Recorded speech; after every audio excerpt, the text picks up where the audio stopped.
Taigi, kaip minėjusi esu anksčiau, erdvinės statistikos metodai yra taikomi tam, kad pagal išanalizuotus duomenis, turimus ir išanalizuotus duomenis, atlikti duomenų prognozę arba kitaip tariant interpoliaciją tose erdvės taškuose, kuriuose duomenų neturime. Dažniausiai tokie interpoliavimo metodai, jie yra taikomi tolydiems paviršiams sudaryti. Tai yra tolydūs paviršiai dažniausiai sudaromi tolydiems duomenims, tačiau tai yra įmanoma ir kito tipo duomenims, tik tai reikia žinoti atitinkamų prielaidų sąlygas. Tolydus ištisinis paviršius yra sudaromas rastrinio failo pavidalu, apie ką čia ir yra kalbama. Iš tikrųjų, erdvinėje statistikoje naudojami yra geostatistiniai interpoliavimo metodai, nors iš tikrųjų interpoliavimo metodų yra daugiau, tai yra tame tarpe ir deterministiniai. Taigi yra dvi didelės grupės. Deterministiniai interpoliavimo metodai yra čia trumpai paminėti, tai yra atvirkštinio atstumo svorio nustatymo metodas, kada taškam priklausomai nuo to, kaip jie arti ir toli nuo, kokiu atstumu yra nutolę nuo prognozuojamo taško, jiems nustatomas atitinkamas svoris. Kuo taškas yra toliau nuo prognozuojamo taško, tuo tas svoris yra mažesnis. Tai yra, tuo tas taškas yra mažiau svarbus. Ir visa tai yra logiška, todėl kad, kaip jau minėjau, erdvinėje statistikoje yra taikomas, visi metodai grindžiami pirmoji geografijos dėsnių. Taip pat prie deterministinių metodų yra natural neighborhood arba neighbor metodas, tai yra kaimynų metodas, taip pat trendas, splinas ir kiti metodai. Visi jie iš principo taikomi, kada yra pritaikomos tam tikros formulės. Tai yra kiekvienas iš tų metodų, jisai aprašomas tam tikrą formulę. Ir jie yra pakankamai paprasti naudoti, tai yra, kada mes naudojame kompiuterinę programą. Kodėl? Todėl, kad tiesiog galima pasirinkti tą metodą ir nustačius tam tikrus parametrus, labai greitai gauti tą tolydų paviršių, tai yra prognozuotą arba interpoliuotą paviršių. Toksai yra deterministinių metodų privalumas, kad jie atliekami greičiau. Jiems įgyvendinti nereikia didelių žinių. Tai yra būti ekspertu. Tuo tarpu geostatistiniai metodai, jie taikomi etapais atitinkamais ir čia yra būtina ekspertizė, būtina, kaip pasakyti, žinojimas tos srities, žinojimas, ką darai, kodėl tu tai darai, kas gaunama po kiekvieno etapo. Tačiau, nors atrodytų, tai kam tada tie geostatistiniai metodai yra reikalingi, geostatistiniai metodai, jeigu juos tinkamai naudoti ir atitinkamai naudoti su ekspertinėmis žiniomis, jie pateikia ženkliai tikslesnius duomenis. Tiem geostatistiniam metodam pritaikyti ArcGIS programoje arba ArcGIS Pro programoje, tame tarpe, yra naudojami du papildiniai, tai yra Spatial Analyst ir Statistical Analyst. Ir iš principo, kaip jau minėjau paskaitos metu, ir vienas papildinys ir kitas kartais turi kai kurias tas pačias komandas, tik tai jos veikia, ne tik kad veikia, jų dialogo langai yra šiek tiek kitokie, skirtingi, bet tame tarpe, aišku, yra tokių funkcijų, kurios yra tik tai Spatial Analyst papildinėje ir atitinkamai tokių funkcijų, kurios yra tik tai Geostatistical Analyst papildinėje. Pas mane, kaip tik čia įrėmintame tame tekste, yra trumpai parašyti skirtumai. Kadangi mes kalbame apie erdvinės statistikos metodai tai yra iš principo taikomi erdvinėje statistikoje, geostatistiniai metodai. Geostatistiniai metodai, kaip jau sakiau, reiškias jų yra privalumas tai, kad jie pateikia tikslesnius rezultatus, tačiau trūkumas tai, kad jiems naudoti reikia būti atitinkamai ekspertų tam tos srities, įsigilinti į duomenis ir, reiškias, tam, kad neatlikti tam tikrose etapuose klaidų. O kad jeigu pirmam etape padaromos klaidos, tai tada tos klaidos, kaip sakant, persineša ir į kitus etapus. Argis priemonė, geostatistinis vedlys, tai yra tas Geostatistical Analyst, taip sakykime, tas papildinys. Jisai siūlo kelis geostatistinius metodus, geostatistinius interpoliavimo metodus, kurie iš principo tai yra Krigino metodai. Nes geostatistinis interpoliavimo metodas bendru vardu yra vadinamas Kriginu, tačiau Krigingų yra įvairių. Jų yra ordinarus, paprastas, universalus, indikatorinis, tikimybinis, disjunktyvus, empirinis Bayesio Krigingas. Kiekvienas jų yra taikomas tam tikro tipo duomenim, tai yra jei duomenys yra tokie ir tokie, tai reiškia tada taikomas vienas Krigingas. Jei yra šiek tiek kitokie, taikomas kitas Krigingas. Ir bet kuriuo atveju visi Krigingo metodai, visi geostatistiniai metodai, jie yra pagrįsti statistiniais modeliais, o tai reiškia, kurie reikalauja, kad duomenys būtų tarpusavėje priklausomi, turėtų autokoreliaciją. Tarpusavėje priklausomi. Tai padidinsiu aš dar biškiuką. Taip, tai atitinkamai, kaip jau minėjau, jeigu mes taikome geostatistinius interpoliavimo metodus, tai mes turime atlikti keliais etapais. Ir tie etapai skirtingoje literatūroje, jie gali būti apibrėžti šiek tiek skirtingai. Pas mes, kaip matysite, yra detaliau negu virtualiuose kursuose, kuriuos jūs analizuojate. Argis Pro kursuose nurodoma, kad tų etapų yra 3. Pas mes jie labiau detalizuoti, labiau išskaidyti. Reiškės, iš principo galima netgi tos geostatistinius metodus išskaidyti netgi tik į 2 etapus. Reiškės, vienas iš etapų tai gali būti pavadintas toks, kad nustatyti duomenų priklausomybės pobūdį, bet jisai tame tarpe tai turime omeny, kad išanalizuoti duomenys, kaip jie priklauso vienas nuo kito, kaip jie pasiskirstė ir taip toliau. O antras etapas tai, reiškia, atlikti tą duomenų prognozę. Virtualiuose kursuose trečiu etapu tai yra duomenų prognozės tikslumo įvertinimas, kuris irgi yra iš principo nemažiau svarbus. Dabar, jeigu mes taikome geostatistinius prognozavimo metodus, tai yra Krigingo metodą, tai kai taikome Krigingo metodą, mes statistinę duomenų priklausomybę, tai yra autokoreliaciją, taip, kai nustatome, jeigu tarp duomenų yra tarpusavio priklausomybė, mes ją turėtume aprašyti semivariogramos arba kovariacijos funkciją.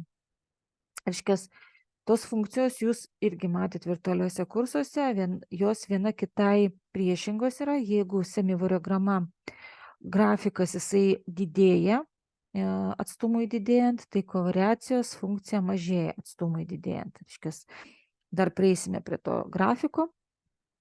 Ir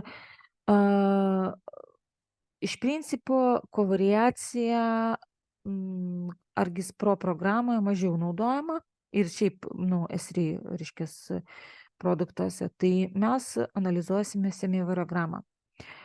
Ir čia sekantis etapas tai yra tas nežinomų reikšmių prognozavimas, naudojant atitinkamą, reiškia, Krigingo metodą.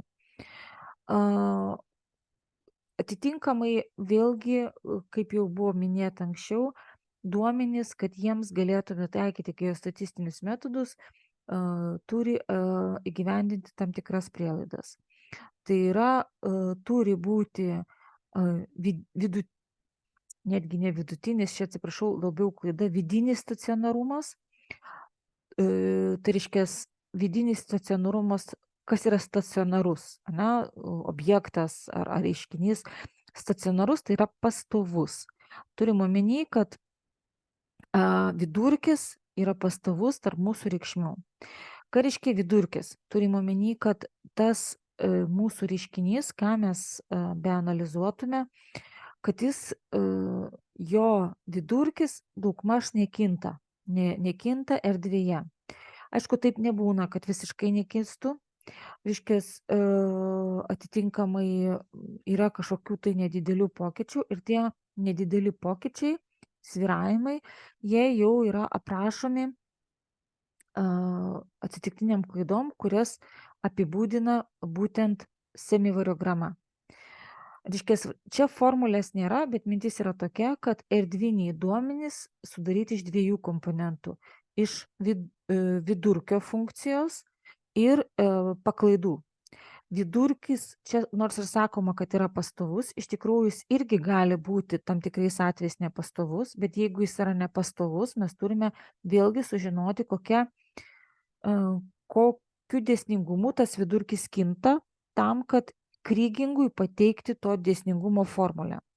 Mes tai darysime ne tai, kad mes jam surašysime formulę, mes tiesiog atitinkamai tai darome tam tikrais programos, reiškia, komponentais. Tai yra, pavyzdžiui, trendo analizė. Trendo analizė nurodo, ar trendas tai yra duomenų pokytis erdvėje, ar jo nėra. Jeigu nėra, tai iš tikrųjų vidurkis yra pastovus. Jeigu jis yra, tai mes turime nustatyti to trendo, reiškia, formulę ir pateikti ją. Antroji komponentė Krigingo tai yra atsitiktinės paklaidos ir aprašoma semivariograma. Tuoj mes prie jos prieisime. Pas manęs geostatistinio modelio kūrimo žingsniai yra labiau detalizuoti. Pirmas žingsnis tai yra pirmiausia atliekama tyriamoji erdvinių duomenų analizė. Tai yra, mes turime išanalizuoti duomenis, kokie jie yra, kad su jais susipažinti, kad labiau juos žinoti, kad patapti tų duomenų ekspertų. Tai yra, mes turime žinoti, koks yra duomenų pasiskirstimas. Išanalizuoti, ar yra trendas.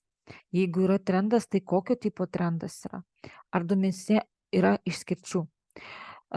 Jeigu apie trendą aš ką tik kalbėjau, tai yra trendas mums pasako, ar duomenys turi tą pastovį vidurkį, ir vis dėlto tas nėra pastovaus vidurkio, yra to trendo formulę mes turime turėti, tai išskirtis mums irgi yra labai svarbios, todėl kad išskirtis tai yra labai ženkliai įsiskiriančios nuo kitų duomenų reikšmės.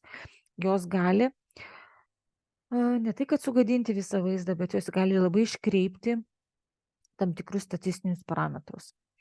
Reiškia, ir mums reikia žinoti, ar tokių yra išskirčių, ir reikia sužinoti, iš kur jos atsirado, kodėl jos atsirado, galbūt tie žmonės, kurie suvedinėjo duomenys, tiesiog neteisingai įvedė skaičiuką.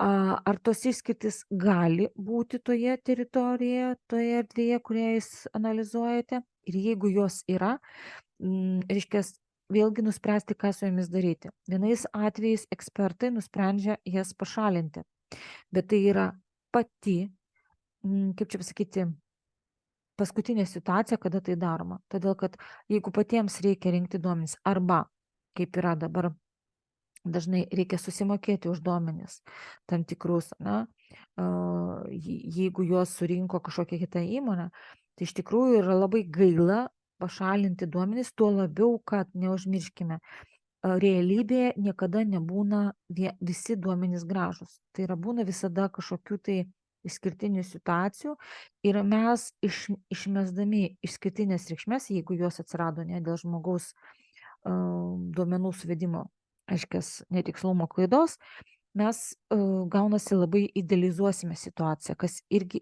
nėra gerai.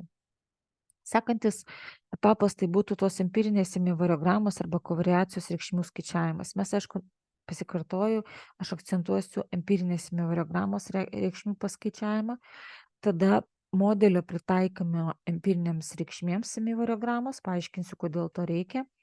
Tada Krėgingo lygčių matricų generavimas. Ne mes tai darom, tai daro kompiuteris, bet reiškia, mes tiesiog turime viską suvesti į Krėgingą, parametrus nurodyti, kad kompiuteris žinotų. Ir atitinkamai, va šituos 4-5 etapus šiaip daro kompiuteris, todėl kad dabar paskutiniu metu, bet tikrai buvo tokie metai, kaip čia pasakyti, prieš kažkiek tai metų, kada mes su studentais tiesiog tai darėme ant popieriuko, kad suprasti, ką tai reiškia. Ar ten su Exceliu ir taip toliau. Nes tikrai nebuvo, nei argisuose nebuvo tokių priemonių. Dabar pradedant to pirmo etapo, tyriamoji erdvinė duomenų analizė. Tyriamoji erdvinė duomenų analizė, jeigu mes naudojam būtent tą Geostatistical Analytics, atsiprašau, analyst, aš vis žiūriu, ar aš teisingai čia parašiau, bet žodžiu tą geostatistinį papildinį, taip, kuris yra programoje, jisai ką siūlo? Jisai siūlo atvaizduoti pirmiausia duomenys žemėlapį ir pažinalizuoti, kaip jie yra išsidėstę erdvėje.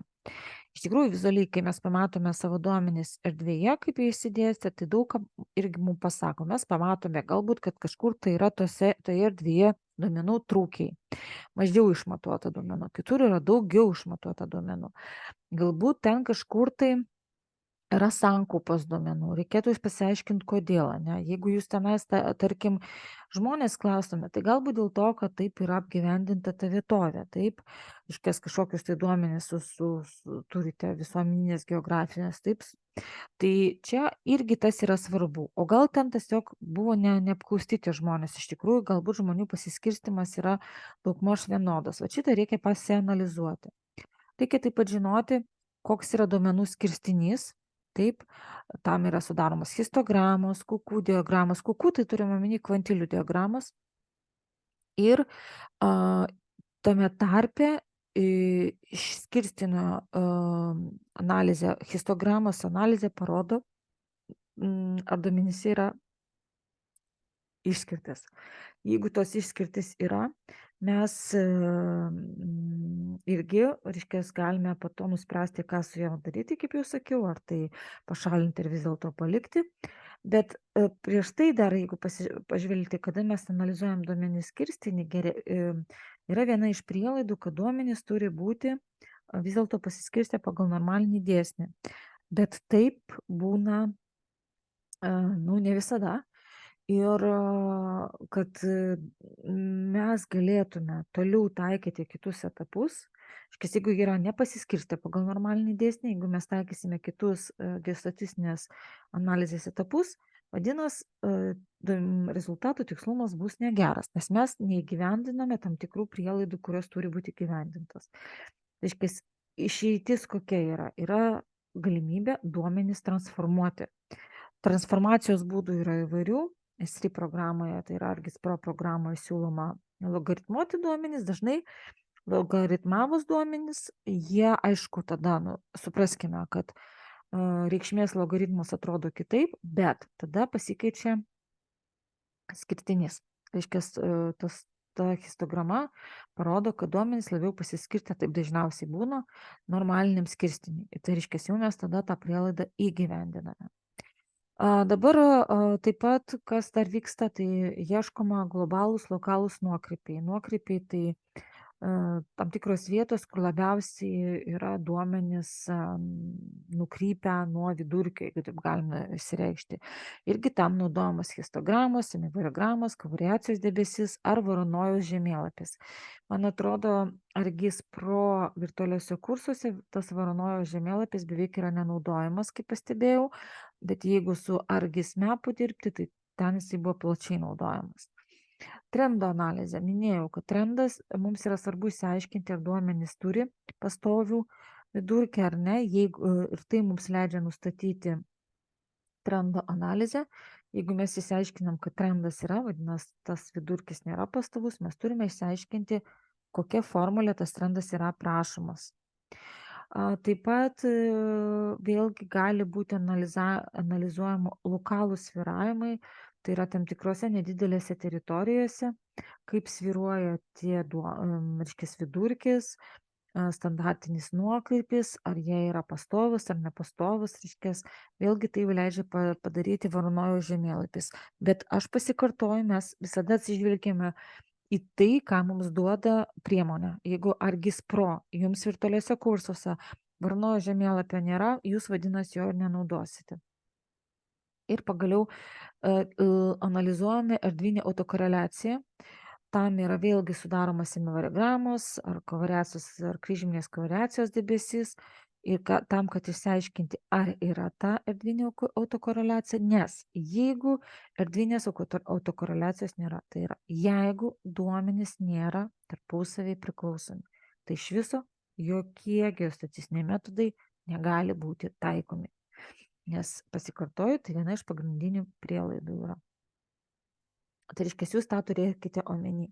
Man studentai būna klausia, ką daryti, jeigu išaiškėja, kad duomenys nėra, neturi erdvinės autokoreliacijos. Aišku, aš jums tokių duomenų neduosiu, bet ateityje, jeigu jums gyvenime tektų su tokiais susidurti, jūs turėtumėt gerai pagalvoti. Aišku, galbūt jūs kažkur tai tiesiog padarėte klaidą, bet visų pirma, neužmirškime, kad bet kokia savybės analizė, jinai atliekama ne vienu įrankiu. Tai turim omeny, tam, kad išanalizuoti, ar yra erdvinė autokoreliacija, dažniausiai naudojami kelios statistikos. Tai yra sudaroma semivariograma, yra paskaičiuojamos tam tikros, pavyzdžiui, Moron tokia yra statistika. Ir jeigu abi tos priemonės rodo, kad nėra erdvinės autokoreliacijos, tada taip, jūs jau nieko nepadarysit. Kartais būna, kad viena priemonė vis dėlto neparodo tos erdvinės autokoreliacijos arba jinai nėra labai ryški, o antra parodo, tai vadinasi viskas yra gerai. Jeigu pereinint prie pirmo tos pradinės analizės etapo, tai yra duomenų atvaizdavimo žemėlapyje, tai kaip jau ir minėjau, aišku, su ArcGIS-u mes tiesiog atsivaizduojame duomenį žemėlapį ir taip, kaip jūs mokėtės praėjusiuose kursuose, tai yra, ar jūs susitvarko savo legendą, padarote, kad duomenys būtų atvaizduojami skirtingomis spalvomis. Aš turiu minį, kad duomenų reikšmės būtų atvaizduojamos skirtingomis spalvomis tam, kad jūs vizualiai galėtumėt matyti, kur yra ten, nežinau, mažesni duomenys, kur yra didesni. Jūs turite padaryti vizualizaciją duomenų tokią, kad žmogui aiškiai matytųsi jums tame tarpe ir man, kuris skaitys tą jūsų darbą, kaip tiksliai, ne tik, kad kaip tiksliai, o tas duomenų variacija, jų išsibarstymas, taip, ir jų reikšmių skirtumai tų duomenų.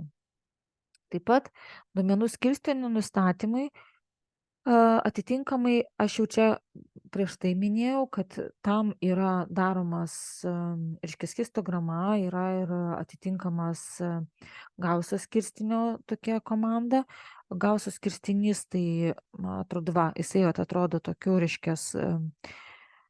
Gauso tai yra normalinis skirstinys. Gauso abnormalinis tai yra tas pats pavadinimas, galima sakyti, ir Gauso skirstinys, tai jisai pavaizduotas kalniuku. Reiškia, mes pasidarom tokį grafiką, ir žiūrime, ar, pavyzdžiui, mūsų histograma, taip kaip jinai atrodo, ar jinai yra artima šitam tokiam kalniuko pavaizdavimui. Vėlgi pasikartosiu, kad čia yra nurodyta, kad tam gali būti kelios priemonės, programa siūlo kelis variantus, bet jeigu mes vis dėlto pamatome, kad duomenys nėra pasiskirstę pagal normalinį dėsnį, akivaizdžiai nėra, tai galim atlikti normalinę duomenų transformaciją. Aš beje failį esu padarius nuorodas, kur jūs galite, jeigu toliau pasiskaityti, nes tikrai čia aš stengiausi pateikti ne 100 puslapių, koncentruotą informaciją ir kai kur nesigilinu labai į detalės, bet jeigu taip nutiktų ir jums būtų įdomu ir svarbu, arba net reikėtų duomenims tos normalinę duomenų transformaciją atlikti, tai jūs paspaudę surankyti, jūs nuves į puslapį, ar galima padaryti paiešką internete. Taigi, taip atrodo normalinio pasiskirstymo kreivė. Ir va, žemiau yra parodyta histograma, kurią galima sudaryti ArcGIS arba ArcGIS Pro programoje. Ir aišku, va, tarkim, į šitą histogramą pasižiūrėjus, ta histograma iš tikrųjų pakankamai panaši į normalinį skirstinį, tai yra į Gauso skirstinį. Jeigu pažiūrėti detaliau į tai, ką pateikė šitą priemonę, tai dar šiek tiek arčiau padarysiu. Tai galima matyti, kad čia mes galime pasirinkti, į kiek stulpelių ta histograma bus suskaidyta, tai yra duomenys suskaidyti kurias grupės. Kartais būna taip, kad histograma atrodo nepanašiai normalinį skirstinį, bet pakeitus stulpelių kiekį jinai pasidaro panašesnė, tai reiškia, reikėtų žiūrėti. Taip pat atkreipkite dėmesį, jeigu mums reikia, mes čia galim pasirinkti transformaciją, čia keli variantai yra, o čia yra paskaičiuojamos statistikos, tai yra minimumas, maksimumas ir mums tos statistikos daug ką pasako. Tai yra, pavyzdžiui, aš iš karto galiu, nematydama tų duomenų, reiškia, ką pasižiūrėti, kad, čia šitas histograma buvo sudaryta iš 200 reikšmių. Minimali reikšmė yra -7,72, nežinau ko, aš nežinau, kokie čia buvo duomenys, bet tarkim, nežinau, ten aukštis, gilis ar kažkas tai. Maksimali 7,24 ir taip toliau. Vat yra toksai vidurkis. Standartinis nuokrypis. Kuo mažesnis standartinis nuokrypis, tuo vadinasi yra panašesnis duomenų reikšmės. Dabar skewness ir kurtozis tai yra tos statistikos, kurios parodo, ar duomenys turi uodegą, ar jie, reiškia, dešinės ar kairės pusės uodega. Tai reiškia, uodega tai yra, kada jau duomenys vis dėlto nėra pasiskirstę pagal normalinį skirstinį. Ir pas jūs virtualiuose kursuose tikrai apie tai yra kalbama. Reiškia, kokios reikšmės tai parodo. Jeigu vis dėlto ne, dar galite pasiieškoti, čia beje žemiau irgi apie tai bus šiek tiek pas mane detaliau aprašyta. Mediana. Mes visada žiūrim, ar vidurkis yra panašus su mediana, nes jeigu jie labai skiriasi, vadinasi, mums tai irgi parodo, kad pas mus duomenyse yra iš skirčių, nes mediana, jinai mažiau įtakojama iš skirčių negu vidurkis. Tai vadinasi, čia irgi mums yra svarbi informacija. Taigi, suvestinė statistika turi minį, va čia yra suvestinė tų visų statistikų. Taip, ir čia apie tai rašoma, kad vidurkis, ką mums parodo, ką rodo mediana, taip, ką rodo pirmasis, trečiasis kvartilis, ką parodo duomenų sklaidos statistikos, duomenų sklaida aprašo duomenų dispersiją, standartinis nuokrypis, beje, šitie visi matai, aš dėl ko apie juos labai nedetalizuoju čia ir nekomentuoju, jie yra iš paprastos statistikos, kuri, man atrodo, netgi šitie standartinis nuokrypis, mediana ir taip toliau mokyklos kurse yra dėstomi. Pasiskirstimo formos matai, tai yra simetrijos koeficientas, taip, ir eksceso koeficientas, tai va tie skewness ir kurtozis. Reiškia, jie apie tai irgi nurodau, ką rodo, kad jeigu skirstinys yra simetriškas, tai kreivumo koeficientas, asimetrijos koeficientas lygus 0. Tai labai paprastai, reiškia, skewness tai yra tas asimetrijos koeficientas. Kuo jis arčiau 0, tuo yra geriau. Eksceso koeficientas tai tas kurtozis, jisai jeigu yra, reiškia, mažiau už 0, tai histograma lėkšta, jeigu daugiau už 0, tai jinai yra smaila. Tai nes tai, kad tas grafikas jisai panašus į kalniuką, tai ne visada yra ženklas, kad pasiskirstė pagal normalinį dėsnį duomenys, nes kai matote, kalniukai gali būti įvairūs. Ir čia mūsų duomenyse pasižiūrėjus, mes matome, kad pas mus yra teigiama reikšmė, taip, 3,061, tai vadinasi mūsų, reiškia, čia kur buvo eksceso koeficientas, taip, rodo, kad histograma smaila, tai vadinasi, jinai labiau į viršų tokia. Dabar taip pat yra kvantilių diagramos įrankiai. Kvantilių diagramos įrankis, tai yra kaip kvantilių diagrama sudaryta, kaip tik apie tai yra aprašoma. Va, ir atitinkamai tas procesas apima tai, kad mes kvantilių diagramoje vidurkis yra pas mus nulis, ne, kitaip pasakysim, Gauso normalinėme skirstinėje vidurkis yra nulis, standartinis nuokrypis yra vieneto lygus, aišku, priklausomai nuo domenų. Va, bet mes, kada darome tuos kvantilių grafikus Argis Pro programoje, tai mums būna keli grafikai pateikiami. Pavyzdžiui, čia kumuliatyvinės pasiskirstimo grafikas. Kumuliatyvinis tai yra, kada viena reikšmė prie jos pridedama kita ir taip toliau. Ir mes iš to matom, kad jeigu tos reikšmės būtų visos vienodos, tai būtų tiesia. O jeigu ne, tai gaunasi, žiūrint, mūsų tas grafikas, jisai jau nepanašus į tiesę ir nuo to, kaip daug yra tokių lūžių tame grafike, mes galime matyti, kad reikšmės, aišku, jos yra pirmiausia surūšiuojamos didėjimo tvarka, kad reikšmės, reiškia, turi tam tikrus staigius pokyčius. Va, vėlgi, kaip analizuoti šitos trumpai, čia yra labai pas mes pakalbėta, bet svarbu, kad žinoti, kad ir histograma, ir kvantilių diagrama yra skirtos tyrinėti duomenų skirstinį ir jeigu, va, aš vėlgi akcentuoju, jeigu jūs matote, kad duomenys nėra pasiskirstę pagal normalinį dėsnį, mes galime atlikti transformavimą. Aš ten rodžiau toje priemonėje. Ir atitinkamai, kokia gali būti transformacijos. Gali būti Bocox, sinusinė, logaritminė transformacija, apie kurią aš minėjau anksčiau. Taip pat dar, kas yra analizuojama, tai yra ieškomos išskirtys. Tai yra lokalūs ir globalūs nukrypimai. Čia jūs rasite išskirstimą, kas yra globalus, kas yra lokalus skirstinys ir kuo yra svarbu analizuoti tas išskirtis. Aš jau šiek tiek minėjau, netgi ne šiek tiek, kad išskirtis, tam tikri nukrypimai, jie gali atsirasti dėl klaidų, tiesiog duomenų įvedimo klaidų, o gali tiesiog būti iš tikrųjų tam tikro reiškinio požymiai.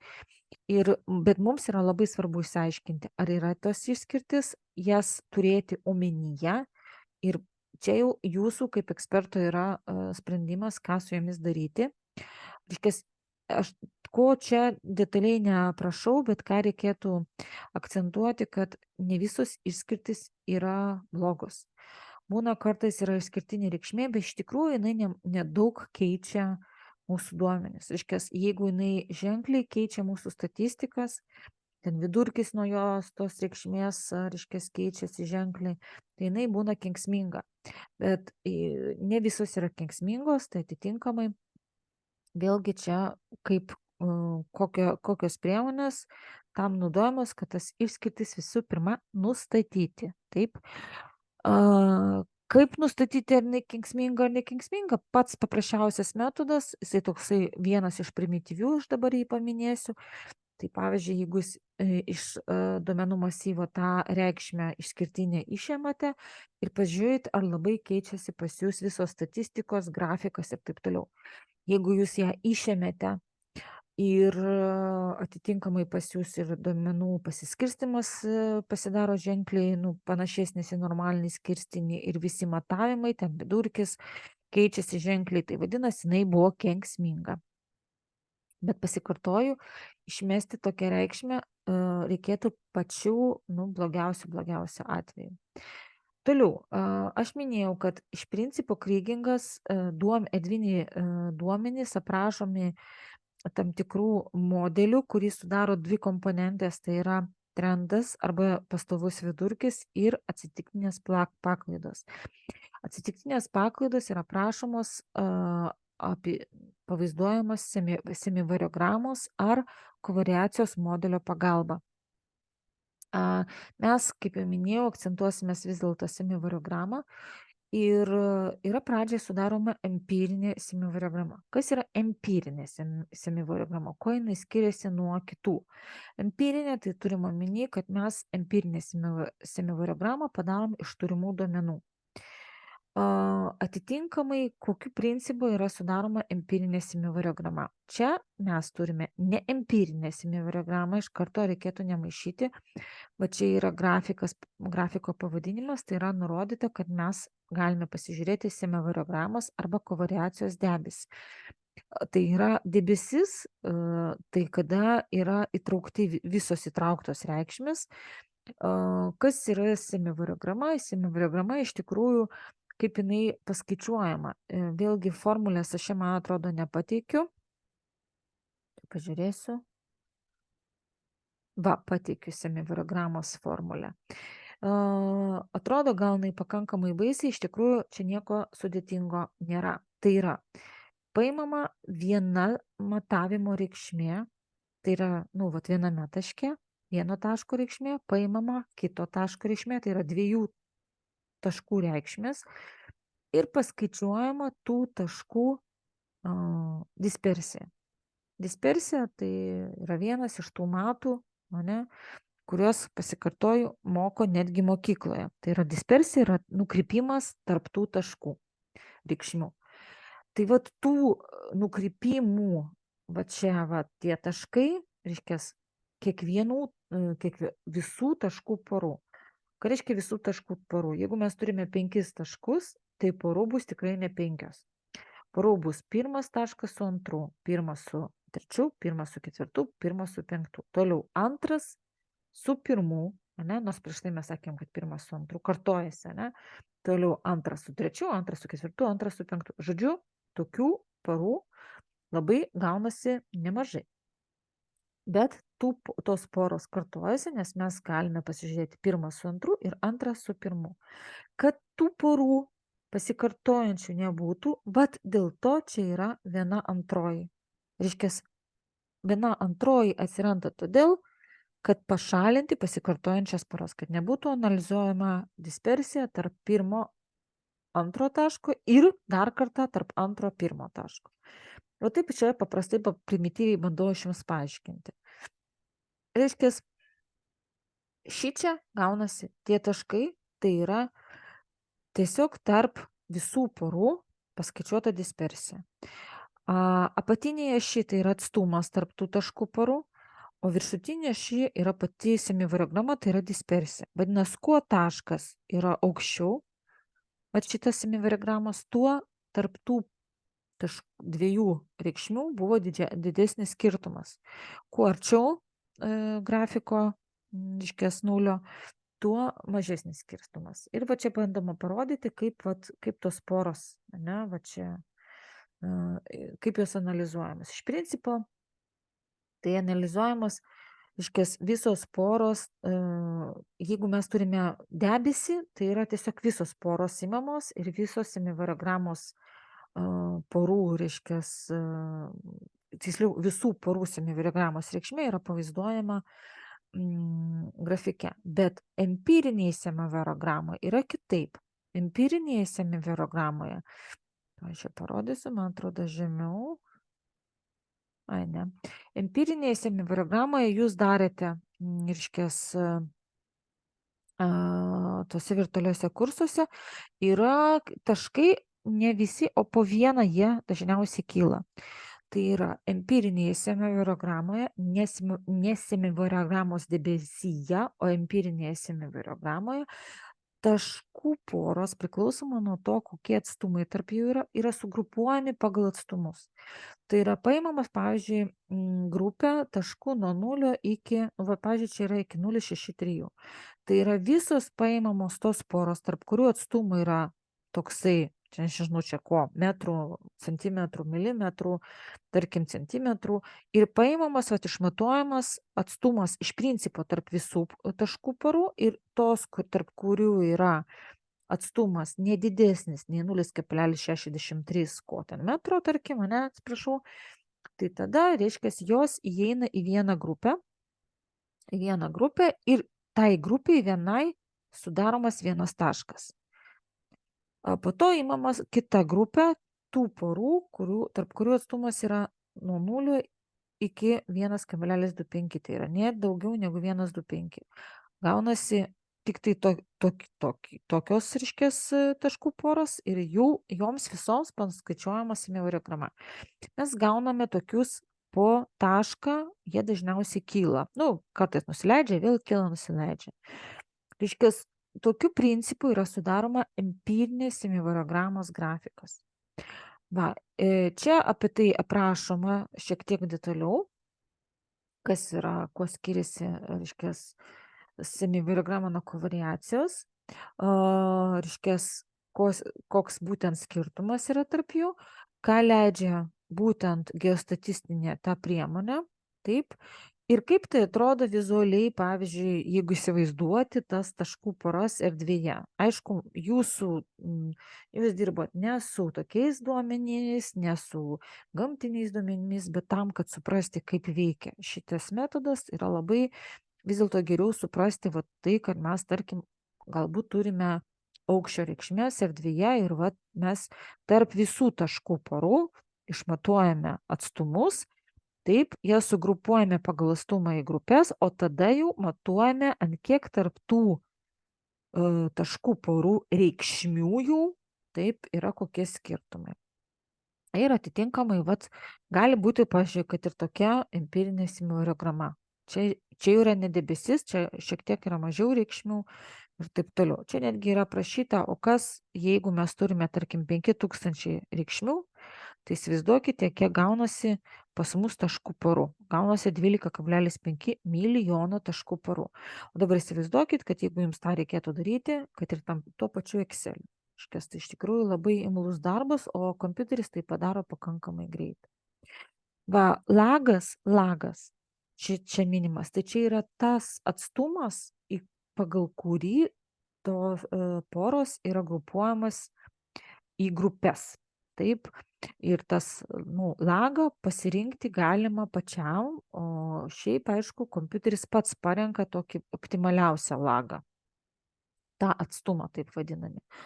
Šitoje medžiagoje aš, nenorėdama jos perkrauti, čia dabar kol kas labai taip tik tai įvedu į empirinę semivarogramą, kitoje medžiagoje bus daugiau tos informacijos, bet kas yra svarbu tai, kad mes turime, kada mes matome tuos taškus, tarkim šitos taškus, mes turime įsivaizduoti, kad mes per tuos taškus po to turėsime nubrėžti kreivę, kuri tiktų geriausiai visiems taškam.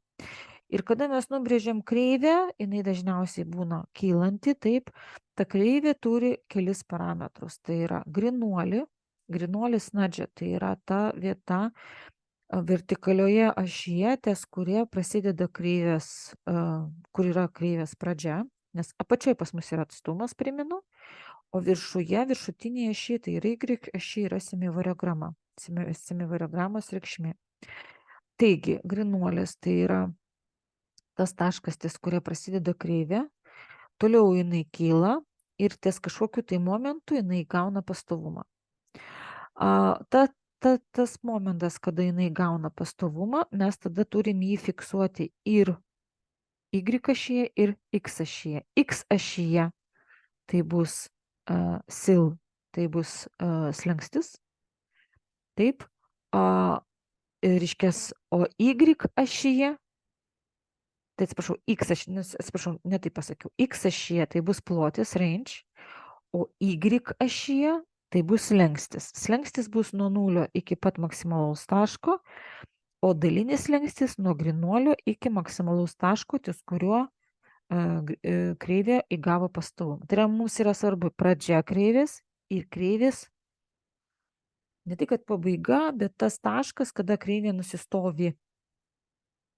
Tai gauname 3 parametrus. Tai apie tai čia irgi detaliau šiek tiek paminėta. Atstumas, range arba diapazonas, dar kitaip vadinama. Aiškias, tokie 3 pas mus parametrai. Detaliau apie semivarogramą, kaip jie yra pritaikoma kreivė ir kas yra daroma toliau, bus kitoje medžiagoje.